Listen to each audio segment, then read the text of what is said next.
so much.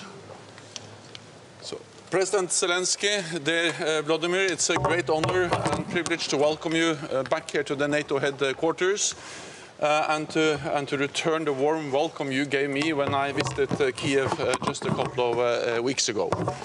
Your leadership, the bravery of the Ukrainian armed forces, the resolve of the Ukrainian people continues to impress and inspire all of us. And as you know, we will stand by you, provide support to Ukraine, because this is really important for the whole of NATO. NATO defense ministers will meet today and tomorrow. We will, of course, address Ukraine. We'll meet in the US-led Ukraine contact group, where we will mobilize more support, coordinate our military support to Ukraine. We'll meet in the NATO-Ukraine Council that we established at the Vilnius summit that will further strengthen our relationship and help Ukraine move towards a NATO membership. We will also tomorrow meet and address deterrence and defense. We agreed new defense plans at the Vilnius summit, and now everything is about implementing those defense plans with 300,000 troops on high readiness. We will also address NATO's missions and operations, including our presence in Iraq, helping to prevent ISIS from returning, and also our presence in Kosovo. We have seen increased tensions there, so it's important that NATO has increased its presence in Kosovo. Then we will also address the incident in the Baltic Sea with the damage caused to critical undersea infrastructure. I spoke with President Sauli Niinisto and Prime Minister Kaja Kallas yesterday, and we are in close contact. The important thing now is to establish what happened and how this could happen. If it is proven to be a deliberate attack on NATO critical infrastructure, then this will be, of course, serious, but it will also be met by a united and determined response from NATO. And tomorrow we will also be briefed by the Israeli Defense Minister Gallant on the situation in Israel. Allies condemn the horrific terrorist attacks on innocent civilians in Israel over the weekend, and we are looking forward to the briefing from the Defense Minister. So once again, dear President Zelensky, dear Volodymyr, welcome to NATO. Your fight is our fight. Your security is our security, and your values are our values, so we will stand by Ukraine for as long as it takes. Welcome. Thank you so much, Secretary General. First of all, thank you so much that 2 weeks ago, I think you've been to Kiev, and it was a very important meeting. We spoke about priorities for Ukraine, for defending, how to go, how to survive during this next winter. For us, it's big, one of the biggest challenge, what will be. But anyway, we are preparing, we are ready. Now we need some support from the leaders. That's why I'm here today. Thanks for the invitation. Of course, I'll have possibility to speak and address to all the ministers of defense on the platform. Ramstein is so important, about 50 representatives of Minister of Defense and their teams and ministers. It's so important. We will speak about the priorities, how to push Russia out. It means out of our native land, and it means we will stop the war. Yes, and we'll speak about it. And you mentioned, Secretary, that tomorrow you'll speak about the situation in Israel. So also there will be some signals from us, from Ukraine. Of course, we are in the war, so we understand what does it mean, terroristic attacks, such victims, tragedy. My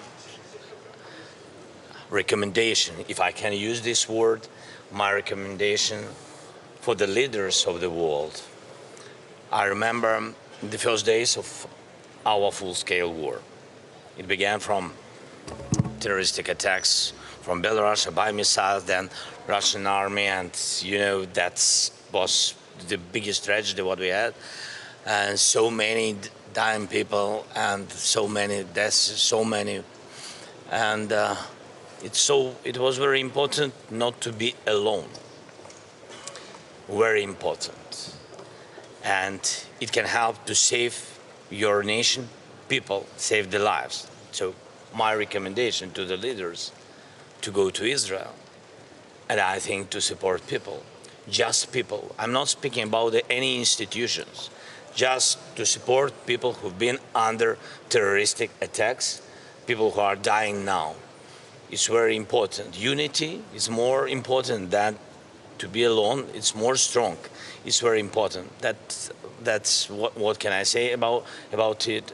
Sometimes we are thinking how to prevail or how to stop the war, how to manage something, dialogue with Iran or Russia and etc. Sometimes we are thinking. I think we have to think oppositely. We have not to give possibility for aggressors even to think about the Third World War, the new wave of aggression, the new big tragedy. That means if there is a big political support of the people, this means unity. That's why I recommend to go there. Of course, if Israeli side will be ready. Questions. We'll take the Kiev Independent over here, please. Сьогодні я приїхав на Рамштайн. I have to answer in English. Yeah, so I came. I said already that's so very important that there are priorities. Air defense systems. Defending it's not just basic words. We have very concrete things, and we need them in very concrete, very concrete geographic points on our land to save energy network, to save people, to save grain for transit grain, to save these routes for Africa, Asia, for the world. So it's important. Then long-distance missiles or long-distance weapon, doesn't matter how you call. The problem, how to get it. Yes, because you need this, especially for the one reason, to push Russia out of our land. And I think these two things are the most important. And the third thing, how to defend. Just to stay each day and defend. It's not about counteroffensive. Counteroffensive, it's one direction. But you also have to defend, because opposite you, Russia, big army of these terrorists. That's about artillery. Just speaking about artillery. Three very concrete things. Kiev Independent, Kiev Independent, please. Kiev Independent. I think she is supposed to have the question. About EU. I'm so sorry. Yeah, very quickly about EU. I don't know. Maybe we'll meet with President Michel, or I will see what will be today, because everything is very quick. But I will be happy if we will have this plan. Our teams will connect. But anyway, we had meeting some days ago with President Michel. We spoke about it. Almost everything is ready from our side to open negotiation. So we done almost everything. Sorry, Kiev Independent, I think. Okay. Yeah. Secretary General, Ukrainian And soldiers... it's true that Kiev is independent. Thank you. I am from Kiev. Ukrainian soldiers on the ground cite a severe lack of ammunition, particularly mortar bombs, that makes it even more difficult to wage a counteroffensive. What are NATO countries planning to help Ukraine, and how soon can we expect a rapid increase in supplies, and why has it been taking so long for NATO countries to increase the production of ammunition to match the needs? And Mr. Zelensky, I have what are the most critical weapons that your country needs to have better results in the counteroffensive? Well, so first of all, we need today to mobilize more support to Ukraine. And as President Zelensky just said, this is about air defense, it's about artillery, it's about ammunition. And I welcome the new announcement we have just heard over the last couple of days from Romania and also from Germany. And I expect more NATO allies to make further announcements today for more support to Ukraine, because we need to sustain and step up the support. Air defense is critical to protect the cities, the economy, the critical infrastructure of Ukraine, and that helps them to help themselves, because then the economy can function, then things can work in Ukraine, and that will help the Ukrainians to also produce, to trade, to function as a normal country, and that will increase their ability to finance and to provide also ammunition themselves for the war. What we are seeing now is that President Putin is preparing once again to use winter as a weapon of war. Meaning attacking the energy system, the gas infrastructure. We need to prevent that, and with more advanced and increased capabilities for air defense, we can make a big difference. NATO allies have stepped up production. We have now 2.4 billion in what we call framework contracts for increased ammunition production, out of which 1 billion is firm contracts. And we are constantly working on ramping up production to enable Ukraine to continue to fight this just war and to continue to liberate their land. Secretary General almost answered long distance.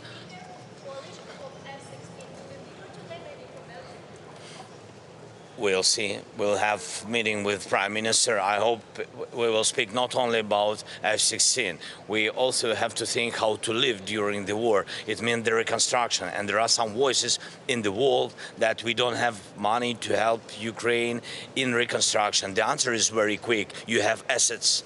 Russian assets. If they destroy us, we can use this money. Let's find the key to have this Russian money and spend them on reconstruction of Ukraine. That is one of the main things what I want to speak about with Prime Minister Kroll. President Zelensky has to attend many important meetings, so now we need to end this. Thank you so much. Thank you. Thank you. Thank you. Героям слава.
Good morning. What are you expecting from today? Well, Especially from Israel and Hamas? I'm sorry? What are you expecting from today's meeting, especially on Israel Hamas war? Well, I anticipate we'll receive an update on the situation there. It appears to be, continues to be quite volatile, and I'm sure we'll receive an update. And also, there are a number of steps that we are all taking, every nation is taking, in order to secure the safety of their citizens who are currently in Israel. Mr. Zelenski is here. He will take part in your meeting. So Yes. the expectations, and can we expect some new packages of aid? And what about F-16's coalition? Yes, well, of course, President Zelenski was in my country in Canada just a few weeks ago, where we announced a significant new contribution of $650 million in light armored vehicles and armored medevac vehicles. And today we'll also be announcing some additional winter supplies, some additional ammunition from our country. And I know, first of all, the President will, I'm sure, provide us with an update of the current military situation in the Ukraine. And then there'll be, as the UNDG always does, we'll have a robust discussion on how we can help them. The question about, do you think that war against Ukraine and war against Israel is one war, it's a part of one global conflict, or there are two different wars? Well, certainly we are concerned about the attack that occurred in Israel, but it appears to have been an incursion of a terrorist organization that's gone in and killed innocent people and children, and of course Israel has every right to defend itself. And in that regard, it is somewhat similar to the situation in Ukraine, but they're not the same. Ukraine has been invaded by a foreign country, and the illegal invasion by Russia of the Ukraine is a very serious conflict, and we are engaged in providing them with as much assistance as they require. How much are you concerned? Some of the leaders from Iraq, Syria, Lebanon, Iran said if NATO and the USA supporting Israel, and then they will support Hamas. Well, I'm sure that there are all sorts of, there's a great deal of work going on diplomatic channels. I know my country is involved in some of those diplomatic discussions. And at the same time, I think we all recognize that Israel has a right to defend itself from this incursion and from the murder and kidnapping of their citizens. Sweden is not part of the alliance yet. What importance does Sweden have for the defense of Northern Europe?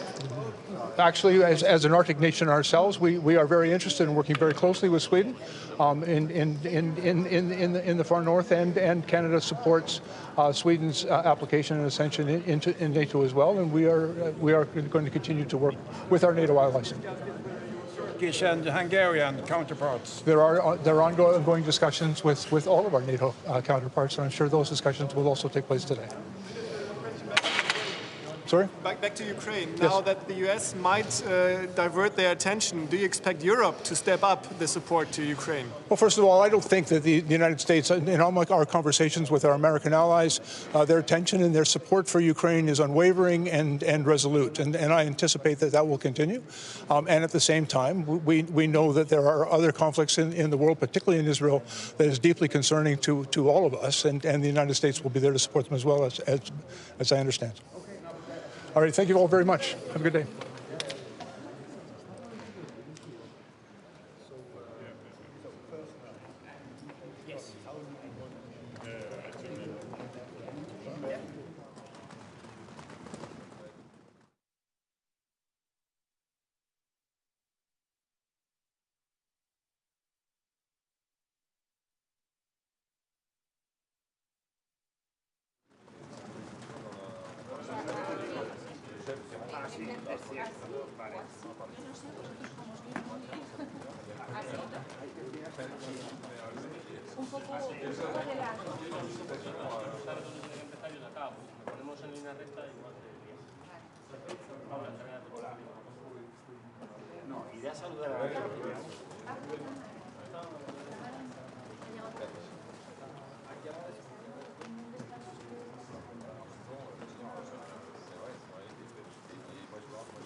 Where the gate?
την επιστολή πρόθεσης για την επέκταση του αγωγού εφοδιασμού καυσίμων των χωρών μελών της Συμμαχίας της Ανατολικής Ευρώπης από το Χαλκερό στην Αλεξανδρούπολη και Βόρεια.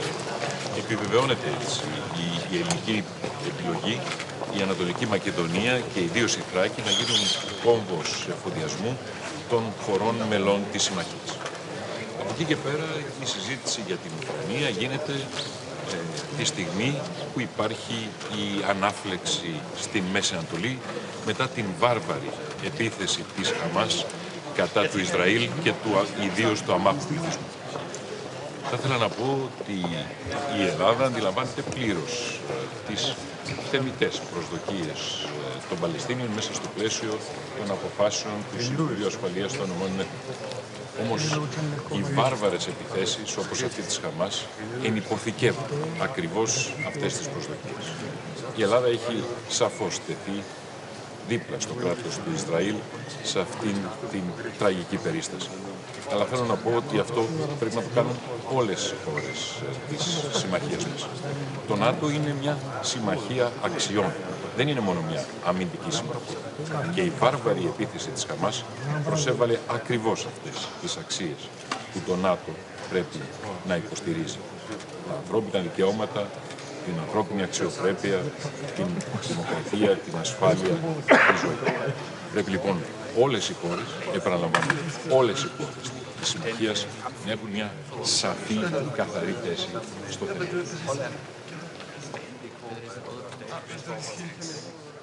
Og den kommende donation. Og der vil det også være sådan, at Zelenski vil deltage i mødet. Til det arbejde, der finder.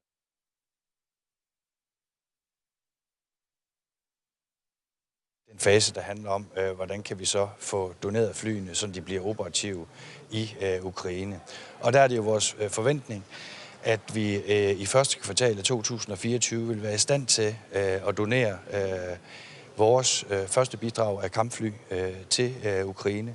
Og der er der et meget, meget stort arbejde for at sikre, at den måde, de skal operere på, den måde, de bliver beskyttet på, de steder flyene skal stå, at ukrainerne er i stand til at håndtere det. Sverige är fortfarande inte med i NATO. Vad betyder det för Nordens säkerhet att Sverige blockeras av Turkiet? Och vad betyder det för försvarsplaneringen av hela Östersjöområdet? Ja, det er jeg rigtig ked af i den situation, som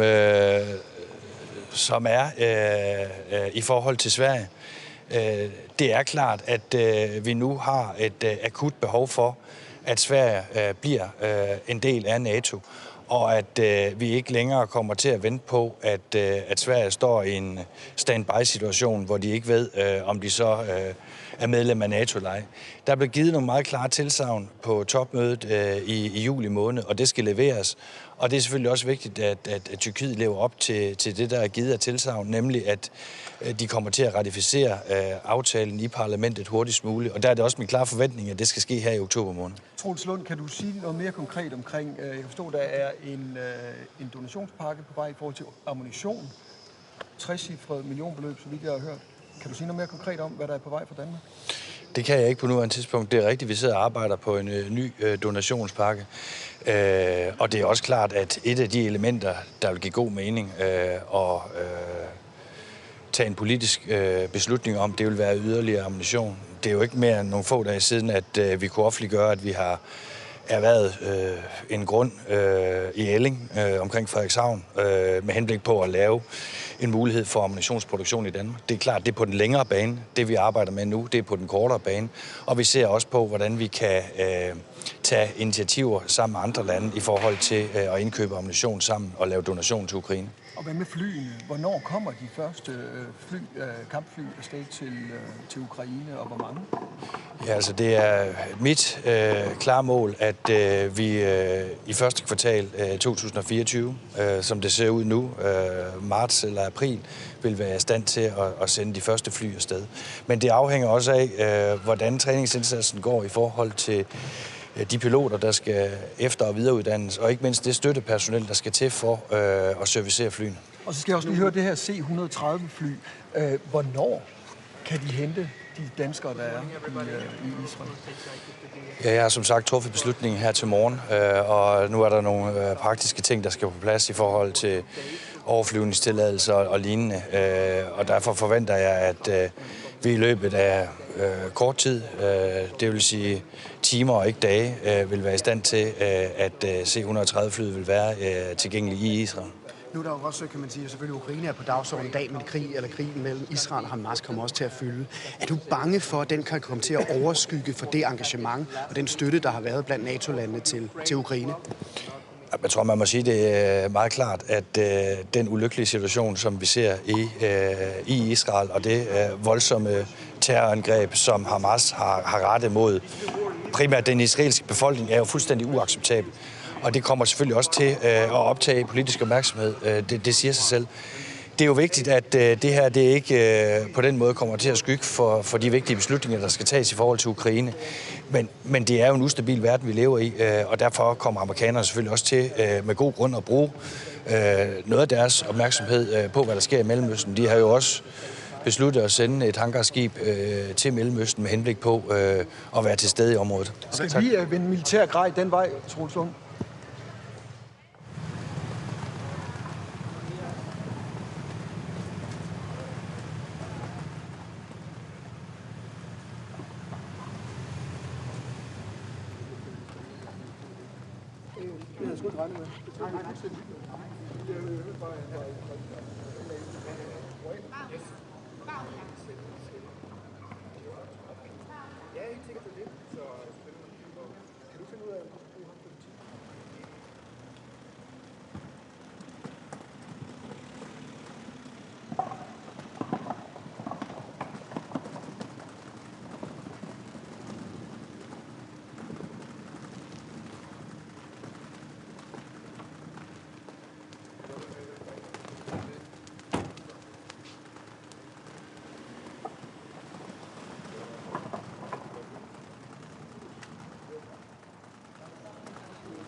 Turkiet borde släppa in Sverige? Framförallt så handlar ju det om att luftförsvaret utgör då ryggraden i vårt territorialförsvar, men de jobbar ju 24/7 för att upprätthålla vårt...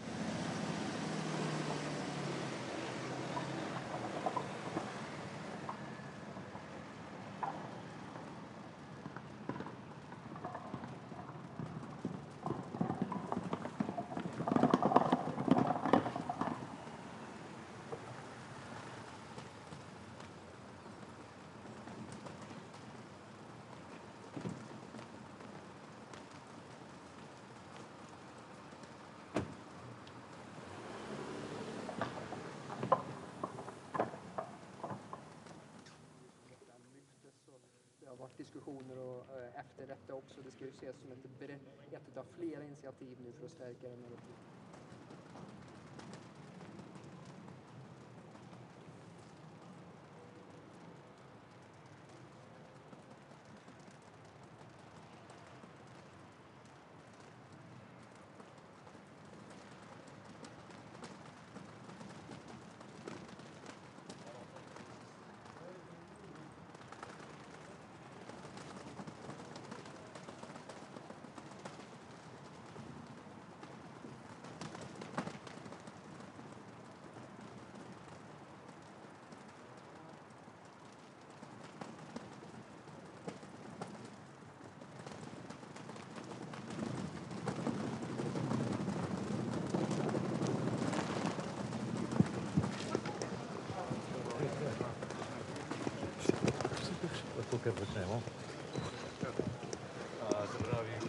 Kar vprašam, ja, jutri boste govorili tudi o teh NATO-vih misijah in operacijah, pa me zanima, glede napetosti na Kosovu, nekatere države so že napovedale okrepitev svojih povečanje števila pripadnikov na Kosovu, bo tudi Slovenija namerava to storiti, kakšni so načrti?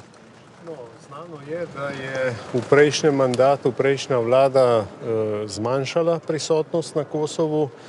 Mi smo to zdaj spet povečali oziroma povečujemo in sklep vlade je bil, da se poveča do 100 vojakov.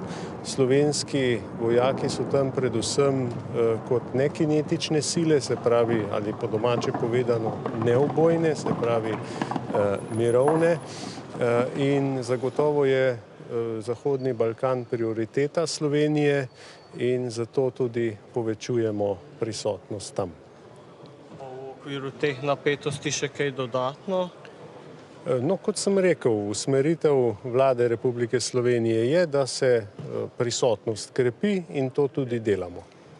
Glede same misije oziroma KFOR-ja je treba kaj spremeniti njegove naloge v luči teh zadnjih dogodkov? Slovenija izvaja svoje naloge tako kot doslej in krepi svojo prisotnost in to je ključno. Glede na to, da je danes presenetljivo tukaj tudi predsednik Ukrajine Zelenski, srečanje bo zdaj tudi te tako imenovane Ramstein skupine. Imate morda v nahrbtniku za Ukrajino kaj dodatnega in sploh kako bo zdaj s slovensko pomočjo Ukrajini? No, Slovenija seveda Ukrajini pomaga že od vsega začetka, tako s humanitarno pomočjo kot tudi z vojaško pomočjo. In s podporo Ukrajini bomo nadaljevali tudi v bodoče. Tako da Slovenija je tukaj pokazala, da je solidarna z Ukrajino in da se zaveda pomena tega sodelovanja, mednarodnega sodelovanja. Je pa ta Ramstein skupina, to ni skupina v okviru Zveze NATO, to je posebna skupina, kajti NATO kot tak ne dobavlja orožja oziroma nima donacij, ampak zgolj posamezne države članice. Ampak ali bomo znotraj te skupine Ramstein kaj ponudili na novo, recimo danes v bližnji prihodnosti? Ta hip je težko reči, kako se bo naprej odvijalo. Dejstvo je, da Slovenija je pomagala veliko in seveda ostajamo zvesti svojim zavezam. Če še zadnje vprašanje, kako daleč smo s projektom 8 kolesnikov? To se pa zdaj že kar vleče.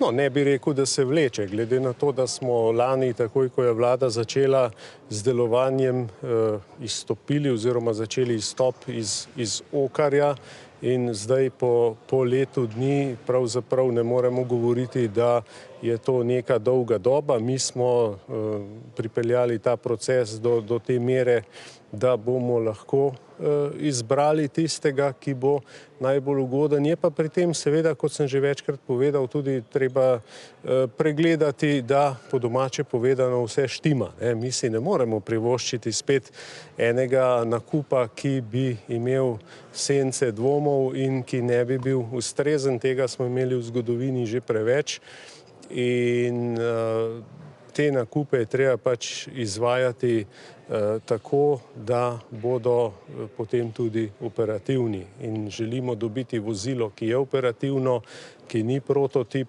ki zadostuje kriterijem in zato tudi ta izbor razumljivo poteka zelo potanko, kajti preveč, kot sem rekel, smo v zgodovini že imeli primerov, ko ni bilo tako. Zato mesec ali pol leta ne pomeni nič. A pa ste morda dobili že kakšne odgovore od tistih nekaj držav ali pa ponudnikov, ki ste jih izbrali? Proces teče in mi kot naročnik seveda točno vemo, kaj želimo in tisti, ki bo uspel to zagotoviti, tisti bo na koncu tudi izbran. Kdaj pa bo zaključen ta proces? Ja, to je pa odvisno od mnogih faktorjev in je treba, kot sem rekel, vse pretehtati, tudi vse certifikate, vse tehnične podrobnosti, tako da proces mora teči svojo pot in ne smemo tukaj nekaj hiteti, ker vsako hitenje pri takih stvareh se lahko na koncu maščuje, ker če vse preveriš in vse pretehtaš, je lahko še vedno gre kaj narobe, tako da smo previdni pri tem. Hvala lepa. Hvala.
fine Christmas.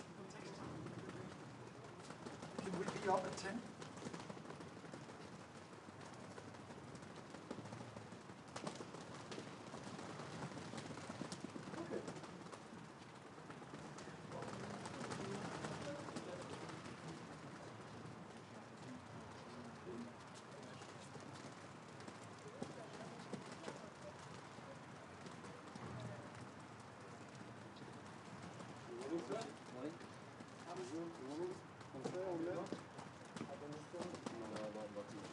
You can, yes, over there, yes, you can, but here. I will walk through.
so nice.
Test 1, 2.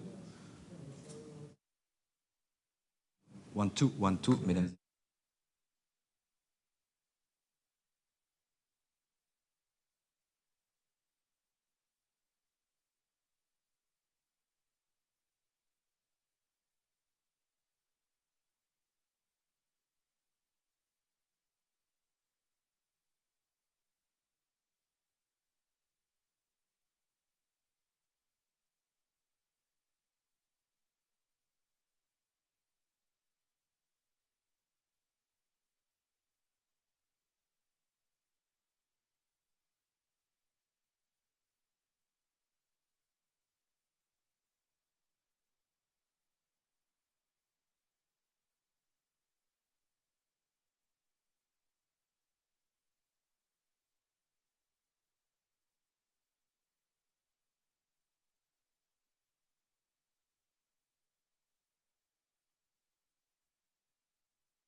Le livre par les Américains, c'est celui que j'aime.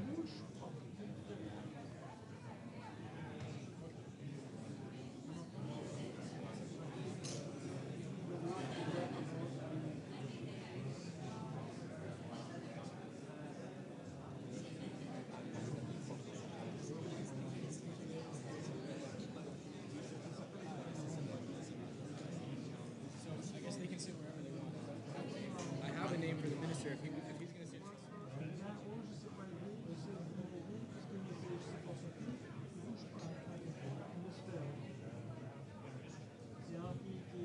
Entendu avec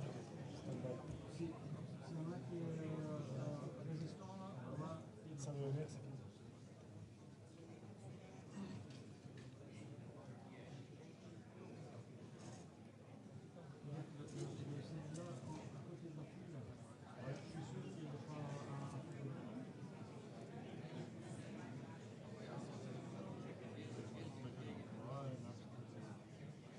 enfin c'est le fil aussi.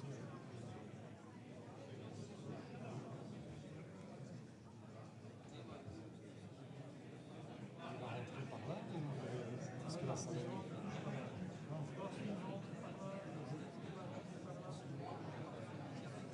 milieu de la salle de mer, c'était plus court de le faire avec.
s'amuser avec un qui vient à la hauteur.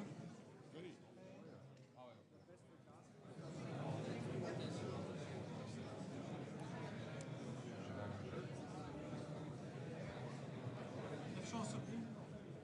C'est l'officier du travail qui va se faire les femmes.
Good morning, everyone.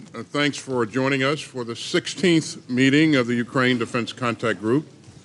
It's great to see everyone this morning. Let me say just a few words first about the terrible tragedy that Israel is now enduring. The full horror of the attacks by Hamas continues to become more clear and more appalling. The United States stands firmly with Israel as it defends itself and its citizens from this vile Hamas terrorist assault. And we will stay in close contact with our Israeli partners and ensure that they have what they need to protect their country. As President Biden has made clear, no other party hostile to Israel should try to exploit these despicable attacks. Like any other country, Israel has a bedrock right to defend itself from terrorism and aggression. And our support for Israel's security will remain ironclad, especially in this hour of atrocity and challenge. Now, let me turn to today's agenda. By gathering this contact group again, we remind the world of our shared commitment to support Ukraine today and for the long haul. Let me start by thanking President Zelenski for joining us today. Mr. President, it's an honor to have you here.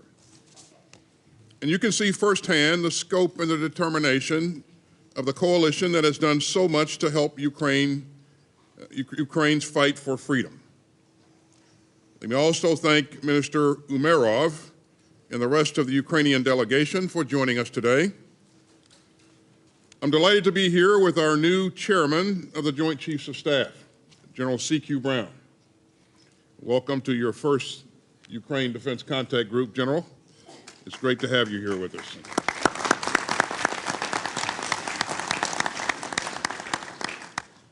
Now, this coalition continues to make history with our unity and our steadfast support for Ukraine. So make no mistake, the United States will stand with Ukraine for as long as it takes. And today I look forward to working together to do even more to get Ukraine's brave defenders what they need at this crucial moment. We're here to deliver what it takes for as long as it takes so that Ukraine can live in freedom. So today we'll discuss Ukraine's immediate requirements as it fights back against Russia's flagrant aggression. And we'll hear from Minister Umerov and his team, who will update us on Ukraine's current counteroffensive.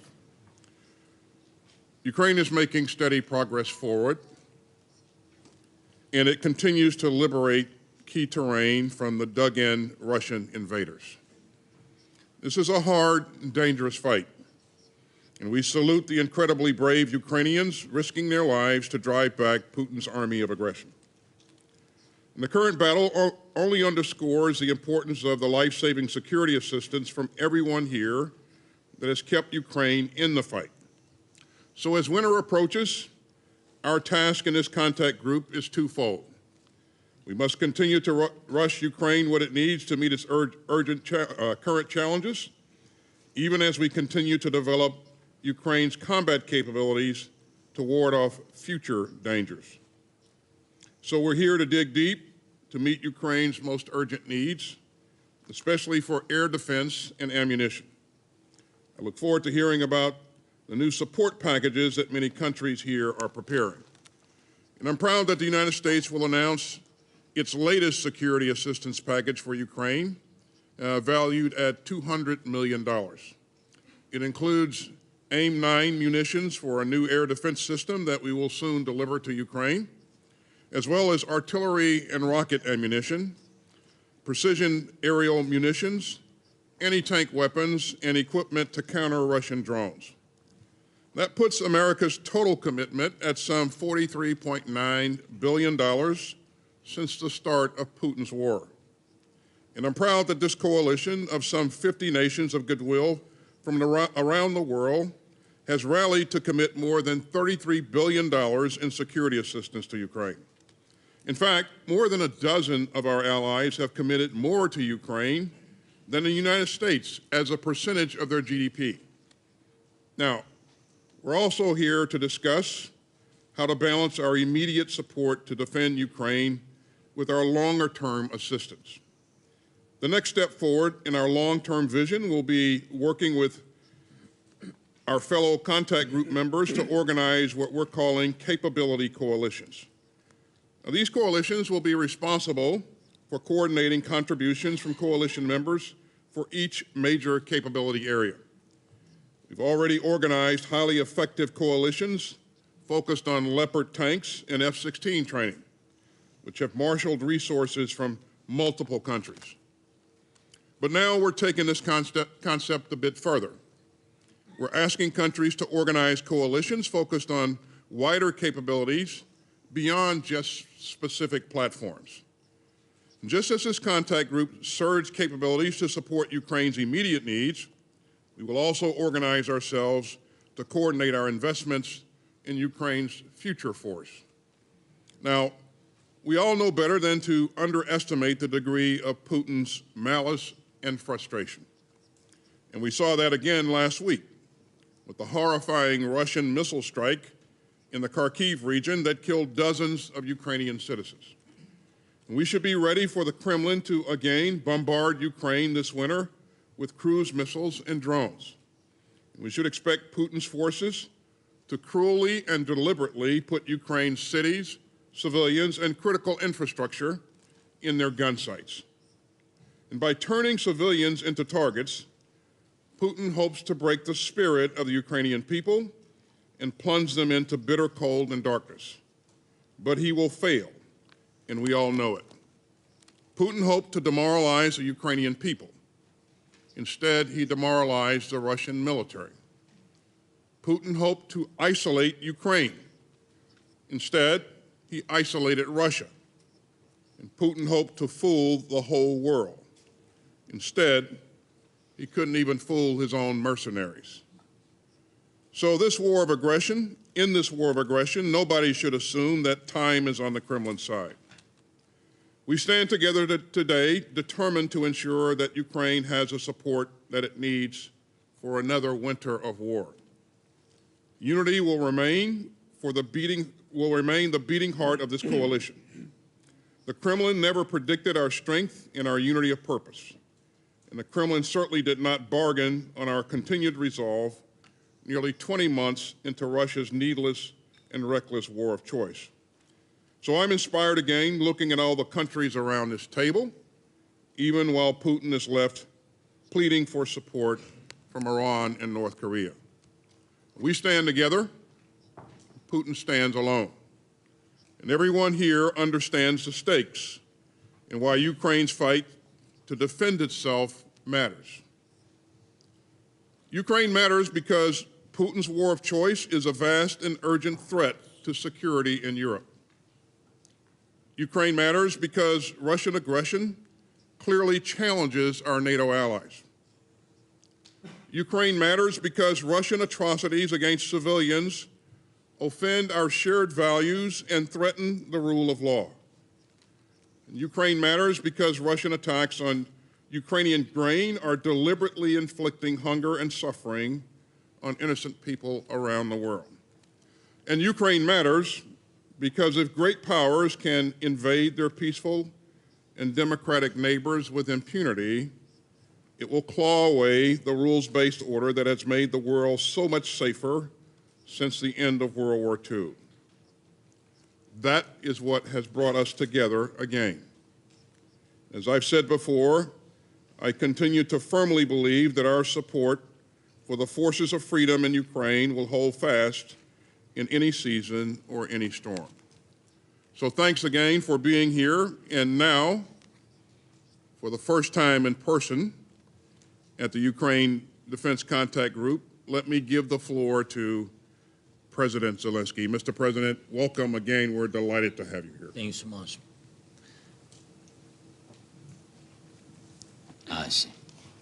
Thank you so much, Mr. Minister Olsen. Thank you for your support and leadership. It indeed feels like a true warrior is leading the Rammstein team. Thank you so much. Dear ministers, dear generals, I'm grateful to each of you for your tireless work and for the strong joint decisions you have made for us, for all our people. Thank you so much.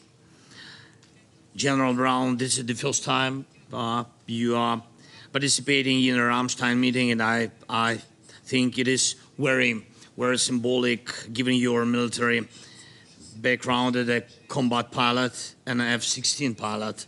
And I'm sure that together we will do many good things to defend freedom. Jens, Mr. Secretary General, and I thank you for your faith in Ukraine, for your confidence that Ukraine will be among the allies in NATO. Ladies and gentlemen, next Monday will mark the 600th day of our resistance to Russia's full-scale aggression against our people, against Ukraine. And today, no one can say for sure how many more days we will have to defend our independence and to defend our identity. But we can already say several things which are, I think, important. First, Putin will not achieve Ukraine. Second, Russia cannot afford a new arms race. And third, democracy can win this battle. And it is necessary not only for our country, but for every nation, for the whole world. Our time is not the time for the slavery of nations.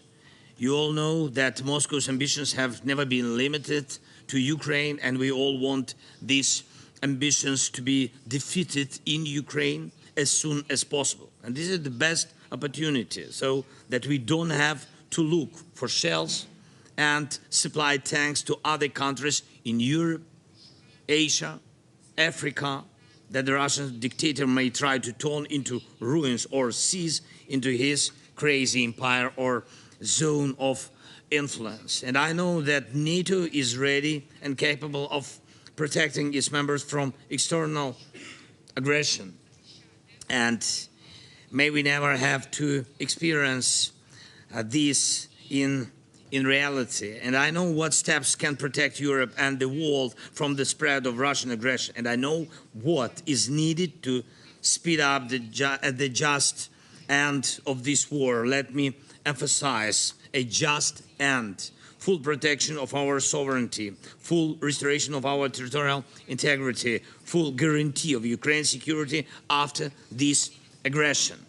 And we are now in a special situation on the front line, you know, and in a situation where it is important to put pressure. And without any pauses, it's very important, without any pauses, you all understand the principles of effective defense, and it is the defense that does not leave the enemy a chance to rest, recover, choose any other tactics. Russia has lost the initiative for today, and we are putting pressure on it. It is Ukrainian courage and your support that determine what is happening on the battlefield, and most importantly, what will happen on the battlefield. And although the occupiers are still trying to storm our positions, although our defense and counteroffensive actions are very difficult, it is still Ukraine. It is our soldiers who determine the course of events. And Russia cannot handle this war on its own. You can see it. It needs Iran. Russia cannot succeed without the Shahids and other help. It needs North Korea. Just imagine, for the first time in its history, Moscow has gone to Pyongyang to bow down. And the Russian Black Sea Fleet is escaping our naval drones and missiles. Traditional buyers of Russian weapons see how superior the weapons made by the free world and used by Ukrainians are. Russia is slowly but surely withdrawing from various points of geopolitical fractures in the world because it lacks its own strengths. But at the same time, it still has enough resources to incite conflicts and turn them into full-scale tragedies. And this is happening in the Sahel, and it can happen even more painfully in Israel and in the Middle East as a whole. We must not allow this to happen. We can prevent it, and we have to put even more pressure so that the aggressor weakens faster and does not have time to adapt to our pressure. And we need to make sure that Russia is heading for defeat and does not even attempt to claim anything else. One of the most vital battles here is the one against the Kremlin's key tool, its greatest perverted pride, the pride of the terrorist. And last winter, Russia wanted to turn it into a weapon against us by destroying all our power plants and supply network. And I'm grateful to all of you, every country, every leader who helped us with air defense and energy equipment. It's really what a lifesaver for us, for all of us, for our people, our children.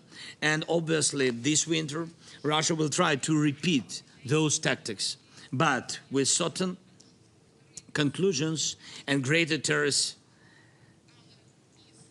efforts. Please know that even during that attack on Israel, terrorists target one of the largest power plants in the region.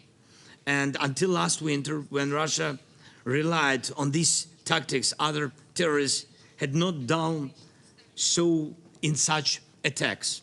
And of course, our task now is to get through this difficult time, through this winter. But in fact, the real power of this task is fulfilled, is much greater than just getting through the winter. Air defense is a significant part of the answer to the question of when this war will end and whether it will end justly for Ukraine.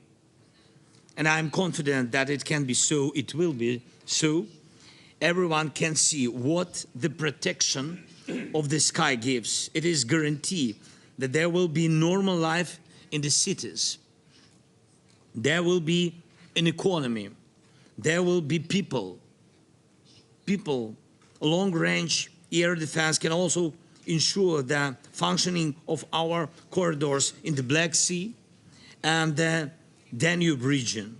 Air defense will ensure that Russian jets will not be able to approach our Ukrainian borders, and therefore it will solve the issue of Russian guided bombs.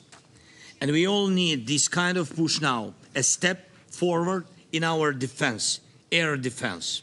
For Ukraine, this will be a victory of life, and this is vital.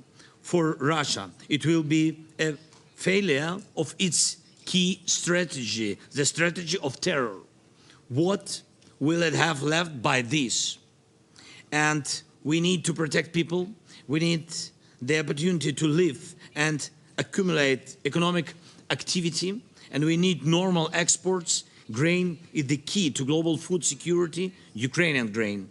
And then there is metallurgy also and other goods of our exports. It is economic basis of life. We need children to be able to study at schools, not only online, and we need people to live not only from one air alarm to another, but based on their plans for days, weeks, better months.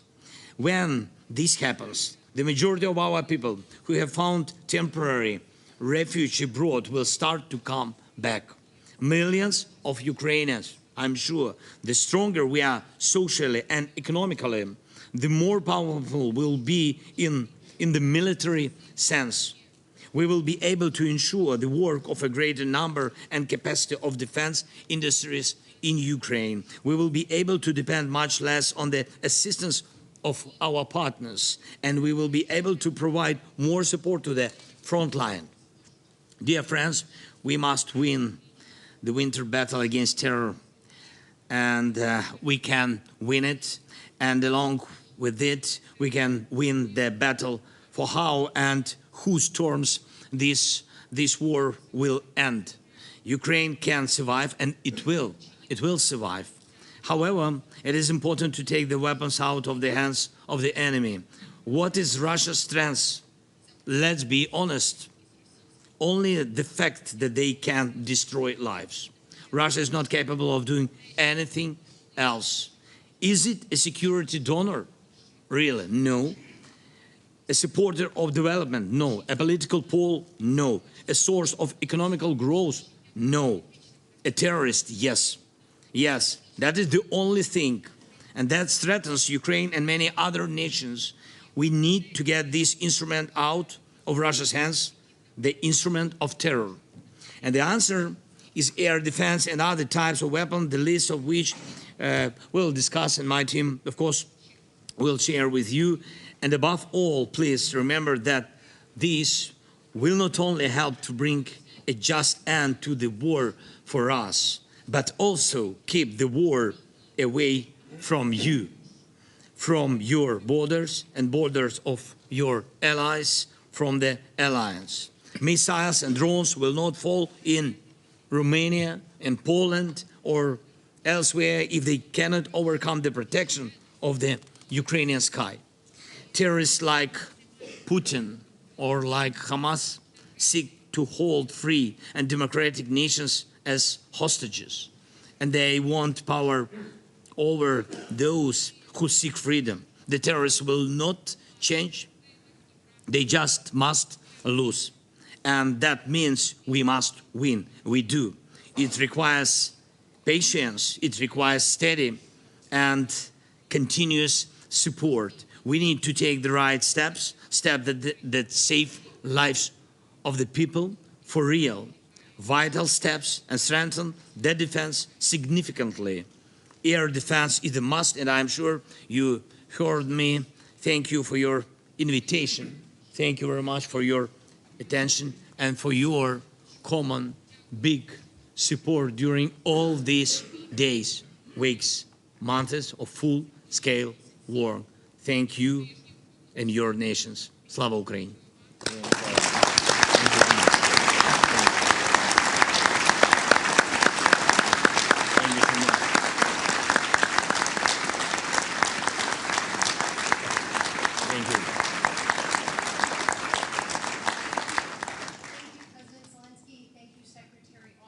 My name is Mara Carlin. I'm the Acting Deputy Undersecretary of Defense for Policy, and I will be the facilitator for today's Ukraine Defense Contact Group.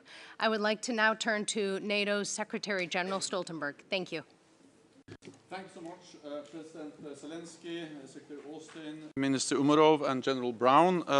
Distinguished colleagues, it's a great honor to welcome you all to the NATO headquarters.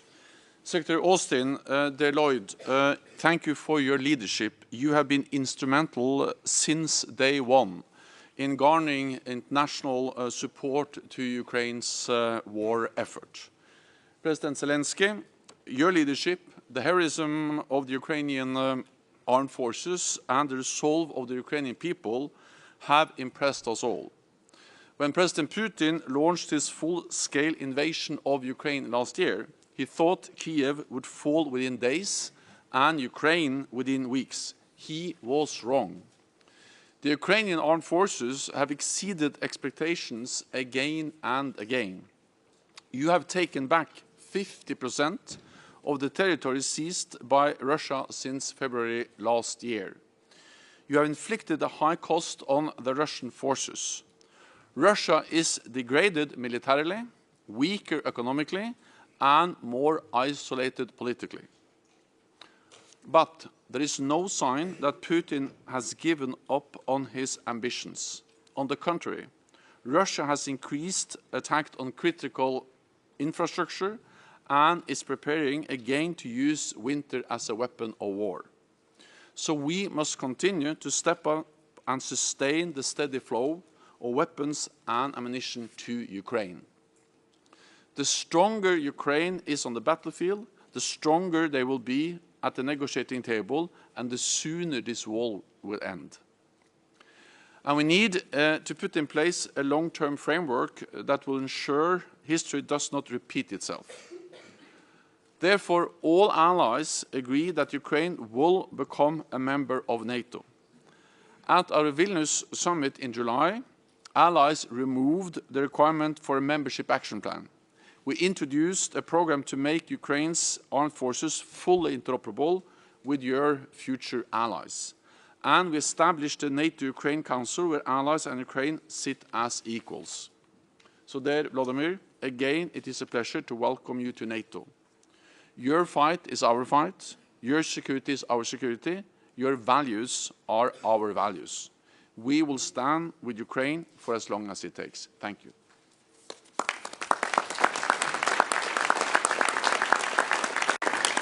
Thank you, Secretary Stoltenberg. We will now pause as the press departs. Thank you all very much.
Tuletko virittämään ministerit neuvostossa?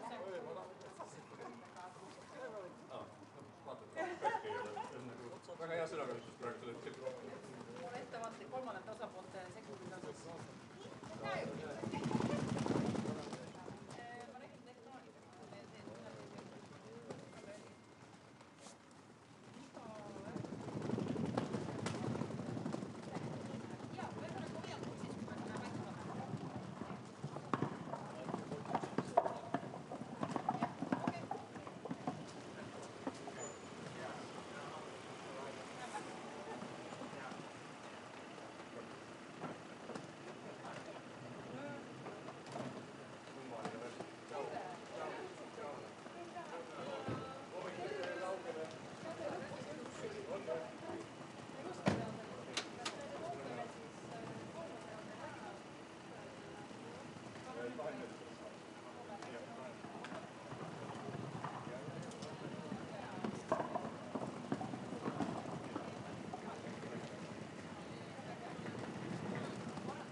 Bravo,